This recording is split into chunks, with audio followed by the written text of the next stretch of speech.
Terima kasih Anda masih bersama kami pemirsa. Teror pelemparan batu oleh orang tak dikenal di Kebayoran Lama, Jakarta Selatan meresahkan pengendara mobil. Aksi itu dilakukan oleh pemotor yang identitasnya tengah diselidiki polisi. Iya kan kamu di fotografi kan? Teror pelemparan ini terjadi di dua lokasi berbeda, yaitu di Jalan Tengku Arif dan Jalan Arteri Raya Kebayoran Lama, Jakarta Selatan. Aksi pelaku yang mengendarai sepeda motor terekam kamera dashboard salah satu mobil korban.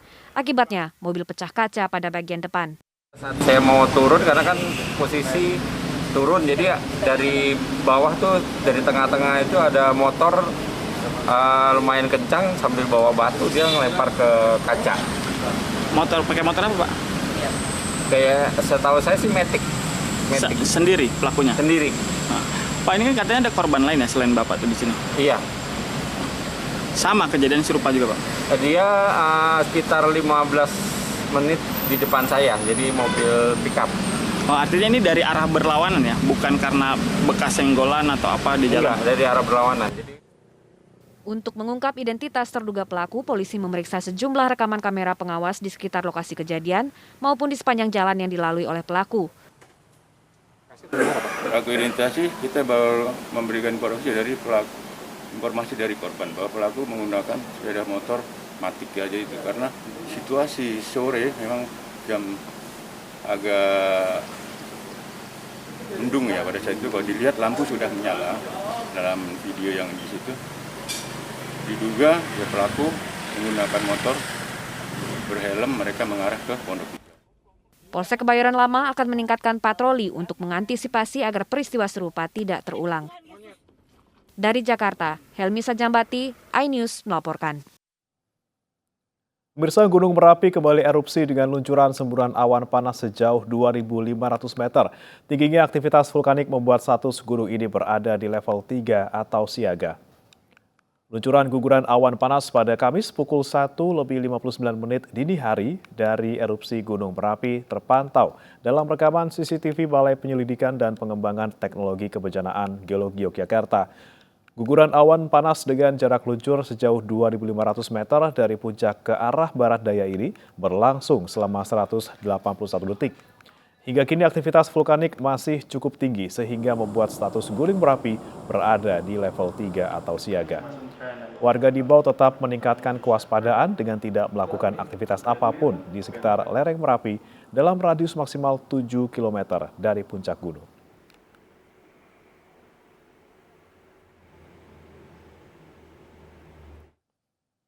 Anggota polisi Polres Sika, Maumere, Nusa Tenggara Timur menganiaya seorang karyawati. Korban merupakan selingkuhan oknum polisi yang ingin meminta putus.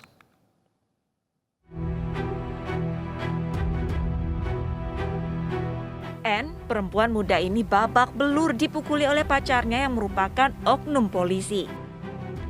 Korban dianiaya di tempat kerjanya di sebuah kafe di Maumere, Nusa Tenggara Timur. Pasca penganiayaan, korban langsung dibawa ke RSUD TC Healers Maumere. Korban pun mengalami luka robek serius pada bagian pelipis hingga harus mendapatkan 15 jahitan. Kan ada hubungan yang selama ini anak ini sudah menghindar, sudah mau akhiri sudah. Tadi juga sempat istrinya datang datang ke rumah, ada saya, jadi saya bilang, kau itu ini urus kopi suami karena anak ini sudah tidak mau lagi dengan kopi suami kejar-kejar terus, ancam-ancam pukul ini anak ini sudah berulang-ulang kali. Ibu yang pukul ini korban ini siapa? Polisi? Anggota polisi, Rahmat. Berdasarkan pengakuan para saksi di lokasi, pelaku menganiaya korban pada saat kondisi mabuk. Kalau korban kita belum tahu pasti, tapi yang pelakunya kita punya anggota. Nanti dari pemeriksaan lah itu hasilnya. Pak Margono mungkin bisa kayak apa korban itu mengalami luka di bagian mana sih? Dari pemeriksaan provos tadi malam yang ke sana ada di pelipis katanya gitu. Pelipis ya. Polisi kini sudah mengamankan pelaku dan berjanji akan memberikan sanksi tegas pada pelaku. Dari Maumere, Nusa Tenggara Timur, Joni Nura, iNews melaporkan. Rencana kedatangan mantan bintang film dewasa asal Jepang Maria Ozawa alias Miyabi ke Jakarta menuai pro dan kontra. Kelompok Mujahid 212 meminta Gubernur DKI Jakarta Anies Baswedan menolak kedatangannya.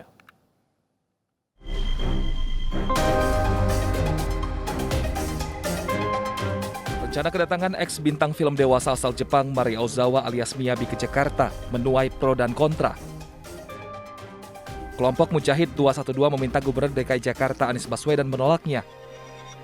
Karena meski bukan politisi, pemberian izin acara Miyabi dikhawatirkan akan menjadi jebakan buat Anies yang digadang-gadang maju di Pilpres 2024. Wakil Gubernur DKI Jakarta Ahmad Riza Patria mengatakan pihaknya belum menerima permintaan izin terkait acara Miyabi yang dikabarkan akan digelar awal Juni mendatang.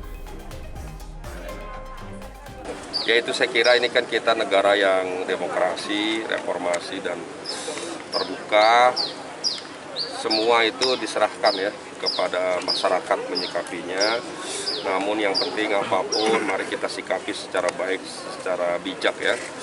Jadi tidak boleh kita saling menyalahkan satu sama lain, mari kita saling membantu juga, dan mari kita beri contoh yang baik dan teladan. Seluruh permohonan acara yang akan digelar di Jakarta akan dievaluasi terlebih dahulu oleh Komite Penilaian Hiburan. Jika tidak sesuai dengan kaidah dan norma-norma yang ada, dipastikan tidak akan mendapat izin. Dari Jakarta, Rio Manik, iNews melaporkan. Informasi lain pemirsa, Mahkamah Kehormatan Dewan menghentikan kasus dugaan pelanggaran etik anggota DPR RI Harvey Malaiholo. Harvey dinilai tidak sengaja membuka video porno saat mengikuti rapat terkait vaksin.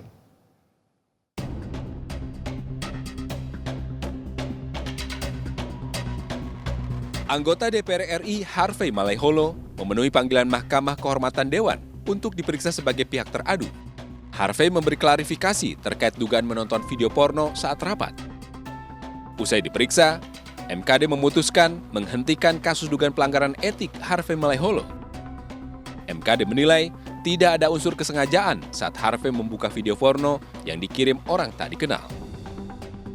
Dalam rapat pimpinan dan anggota tadi, ya kami memutuskan bahwa tidak ada objek kesalahan yang harus kami lanjutkan untuk memeriksa aduan terhadap Pak Harvey tersebut. Oleh karena itu, secara bulat tadi kami sudah memutuskan dengan dipimpin oleh Pak Habib Rohman bahwa perkara ini tidak kami lanjutkan untuk memeriksa perkara pokok. Ya, saya dipanggil hari ini untuk menghadap kepada MKD dan saya sudah menceritakan kronologis kejadiannya, mengklarifikasi, dan saya pikir apa yang sudah dilakukan, apa yang sudah dibicarakan oleh Pak Junimat itu hasil dari pembicaraan kita.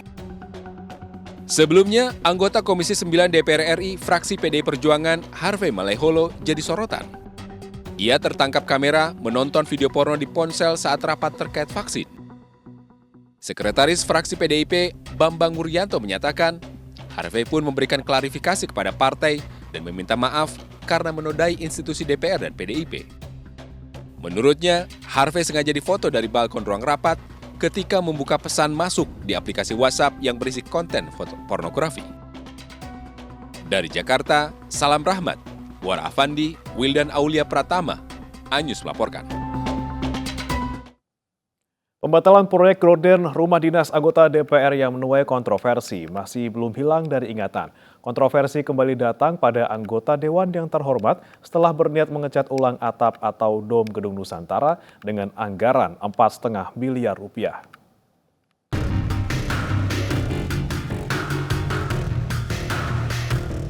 Niat DPR mengecat ulang atap Gedung Kura-Kura atau dom Gedung DPR menuai kritik. Pasalnya untuk pengecatan DPR menganggarkan dana sebesar 4,5 miliar rupiah dari APBN.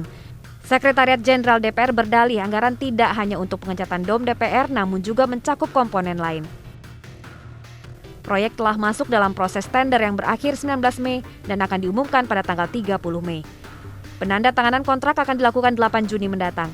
Anggota Badan Urusan Rumah Tangga Andre Rosiade menyatakan berdasarkan penjelasan Sekjen DPR, tender proyek pengecatan dom Gedung Nusantara sudah transparan. Seluruh pengadaan yang ada di DPR ini dilakukan secara transparan dan diawasi oleh inspektur di DPR, dan juga kita tahu ini karena anggaran negara tentu diawasi juga oleh BPKRI. Jadi sekali lagi pengadaan ini dilakukan secara transparan, teman-teman media dan juga publik juga bisa mengawasi. Yang ingin saya sampaikan hanya satu, bahwa seluruh proses yang ada di DPR ini pengadaannya dilakukan tendernya oleh Sekjen DPR. Besarnya anggaran proyek-proyek di DPR menuai kritik. DPR dinilai terlalu sering membuat anggaran yang bukan skala prioritas. Seharusnya DPR peka dengan kondisi masyarakat yang terpuruk akibat pandemi. Ketiga adalah masyarakat masih sedang menderita akibat COVID-19. Nah, mestinya DPR memberikan contoh, ada pengalian anggaran ini untuk kebutuhan masyarakat, untuk hal-hal yang lebih berguna untuk kepentingan masyarakat. Jadi ini ada istilah yang di pemerintahan aja ada refocusing gitu. Jadi dialihkan. Maka DPR mestinya juga melakukan hal yang sama, karena tugas DPR kan mengawasi pemerintah. Pemerintah aja melakukan pengalian-pengalian, DPR mestinya juga mengalihkan anggaran ini untuk kepentingan masyarakat yang sedang terdampak oleh COVID. Sebelumnya DPR membuat heboh dengan menganggarkan pembelian gorden baru untuk rumah dinas anggota DPR sebesar 43,5 miliar rupiah. Renovasi memakan biaya mencapai rata-rata 80 juta hingga 90 juta rupiah setiap rumah. Setelah banjir kritikan dan kecaman DPR akhirnya batalkan proyek gorden itu. Dari Jakarta, Tim Liputan iNews melaporkan. Presiden Jokowi kembali memutuskan untuk membuka keran ekspor CPO dan minyak goreng mulai Senin depan. Keputusan tersebut diambil dengan beberapa pertimbangan.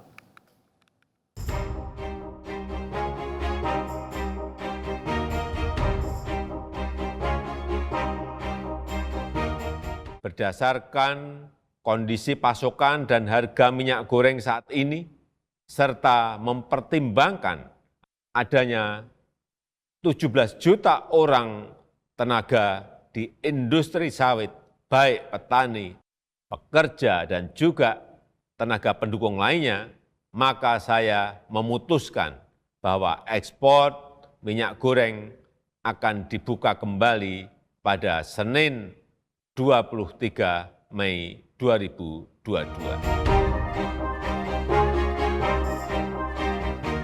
Kemelut minyak goreng perlahan menemukan titik terang. Presiden Joko Widodo yang semula menghentikan ekspor minyak goreng dan bahan bakunya akhirnya kembali membuka izin ekspor minyak goreng per Senin 23 Mei 2022. Pertimbangan yang diambil berdasarkan harga minyak goreng yang dianggap turun dan mempertimbangkan tenaga kerja industri minyak goreng dan petani sawit. Asosiasi Petani Kelapa Sawit Indonesia mengapresiasi keputusan Presiden.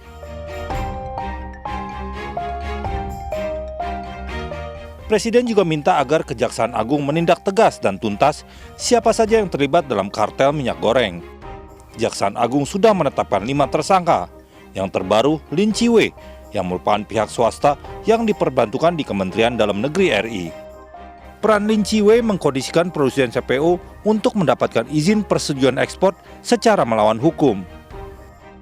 Total Kejaksaan Agung telah menahan 5 orang tersangka korupsi izin ekspor CPO, termasuk Dirjen Perdagangan Luar Negeri Kementerian Perdagangan Indrasari Wisnuwardana. Pelarangan ekspor berlaku 28 Mei 2022 untuk semua jenis produk mulai dari CPO, RPO, hingga used cooking oil. Larangan berlaku hingga tersedianya minyak goreng curah murah di masyarakat pada harga Rp14.000 merata di seluruh tanah air. Dari Jakarta, Tim Liputan iNews melaporkan.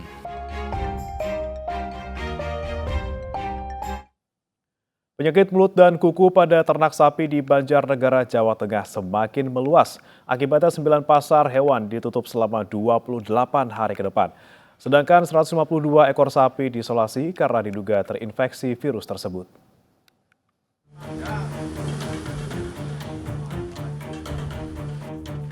Pemerintah Banjarnegara menutup 9 pasar ternak selama 28 hari ke depan terkait meluasnya penyakit kuku dan mulut yang menyerang ternak sapi. Dinas Pertanian dan Peternakan Banjarnegara mencatat dari 126 kasus PMK, kini bertambah jadi 152 kasus. Akibatnya, sapi terjangkit langsung diisolasi dan dipantau petugas agar tidak menular ke ternak sapi lainnya. Tak hanya menular, penyakit kuku dan mulut juga mematikan jika tidak serius ditangani. Satunya dengan penutupan pasar-pasar hewan yang ada di Banjarnegara sebanyak 9 pasar hewan yang tersebar di Banjarnegara. 3 diantaranya dikelola oleh pemerintah daerah dan yang 6 dikelola oleh desa. Nah, salah satunya kita buat surat edaran. Sementara di Pandeglang, Banten, polisi dan petugas dari Dinas Pertanian dan Peternakan mengecek sejumlah peternakan dan penggemukan sapi. Pengecekan dilakukan mulai kebersihan kandang, pakan ternak, dan riwayat sapi berasal. Hewan-hewan yang masuk ke Pandeglang ini berasal dari daerah yang bebas dari PMK. Nah, itu pun ada SOP-nya. Nanti hewan-hewan yang masuk ke wilayah, termasuk ke wilayah kita, ada karantina. Buntut merebaknya wabah PMK membuat penjualan sapi menurun hingga 50% jelang Idul Adha. Untuk menyiasatinya, peternak menjual sapi disertai surat keterangan sehat dari Dinas Pertanian dan Peternakan. Dari Banjarnegara, Elis Novit, dan dari Pandeglang, Iskandar Nasution melaporkan. Pemerintah telah melonggarkan aturan penggunaan masker di tempat terbuka. Kebijakan itu akan dimanfaatkan dengan percepatan vaksinasi COVID-19 booster di sejumlah daerah di Indonesia.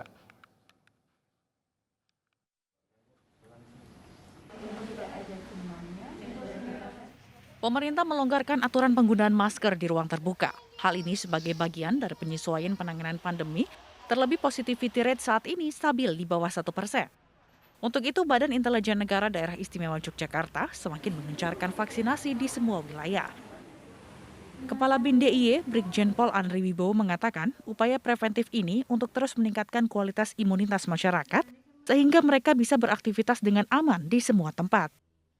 Vaksinasi dilakukan di 4 titik, yakni di Klinik Mediska Kota Yogyakarta, Puskesmas Waten Kabupaten Kulon Progo, Dinas Kesehatan Kota Yogyakarta, dan Poltekkes Kementerian Kesehatan Kabupaten Sleman. Badan Intelijen Negara Daerah atau BIN Riau juga terus melakukan percepatan vaksinasi COVID-19 booster. Khusus untuk Provinsi Riau yang terdiri dari 12 kabupaten kota, BIN memasang target bisa menyuntikkan 279.000 dosis setiap bulan. Kabinda Riau, Brigjen TNI Amino Setiabudi mengatakan, capaian pada akhir tahun di Riau nantinya bisa mencapai sedikitnya 3,3 juta dosis. Hingga 17 Mei 2022 kemarin, tercatat dosis pertama 111,46%, dosis kedua sebesar 95,80%, dan dosis 3 atau booster tercapai 36,75%. Vaksinasi serentak dilakukan di 12 kota kabupaten di Riau, di antaranya Pekanbaru, Siak, Rokan Ilir, Rokan Hulu, Pelalawan, serta Meranti. Tim Liputan iNews melaporkan. MNC Peduli mendukung pemerintah Desa Banyu Anyar, Boyolali, Jawa Tengah mengadakan pelatihan digital tentang pemanfaatan gawai untuk anak-anak sekolah dasar. Melalui kegiatan ini, anak-anak diharapkan bisa lebih bijak dalam menggunakan gawai.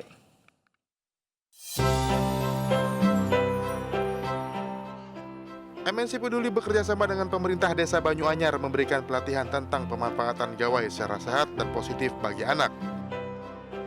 Dalam pelatihan tersebut, anak-anak yang duduk di bangku sekolah dasar dan madrasah ibtidaiyah diajarkan cara mengakses dan memanfaatkan sejumlah media sosial dengan baik dan benar bagi anak usia sekolah. Kira-kira saya diajarkan cara membuka internet yang bagus. Terus? Dan saya bisa membuka Instagram, Facebook, dan TikTok. Desa Banyu Anyar telah memiliki 30 titik hotspot yang sudah dipasang oleh pemerintah desa. Seluruh warga bisa mengakses internet gratis tak terkecuali anak-anak. Nah, kita berharap dengan Desa Digital Banyu Anyar ini yang bisa memberikan fasilitasi internet kepada warganya dapat dimanfaatkan sebaik mungkin, terutama untuk kalangan pendidikan dan juga untuk pertanian, khususnya bagaimana mempromosikan UMKM. Dan kita berharap ke depannya. Terkait dengan kehadiran MNC Peduli, kami atas nama pemerintah desa mengucapkan terima kasih yang sebesar-besarnya. Ternyata visi misi kami sangat relevan, sangat bersinergi dengan programnya MNC Peduli dalam rangka untuk mencerdaskan anak bangsa. MNC Peduli juga memberikan sejumlah bingkisan minuman ringan dan vitamin serta buku untuk anak-anak sekolah. Selain itu, anak-anak juga diberikan edukasi cara menanam kopi robusta khas Desa Banyuanyar, yaitu kopi nangka, agar tetap lestari. Dari Boyolali, Jawa Tengah, Tata Rahmanta, iNews melaporkan. Seorang tersangka ditahan terkait dengan penembakan di sebuah sekolah menengah di Bremerhaven. Informasi mancanegara dan olahraga akan hadir usai jeda berikut.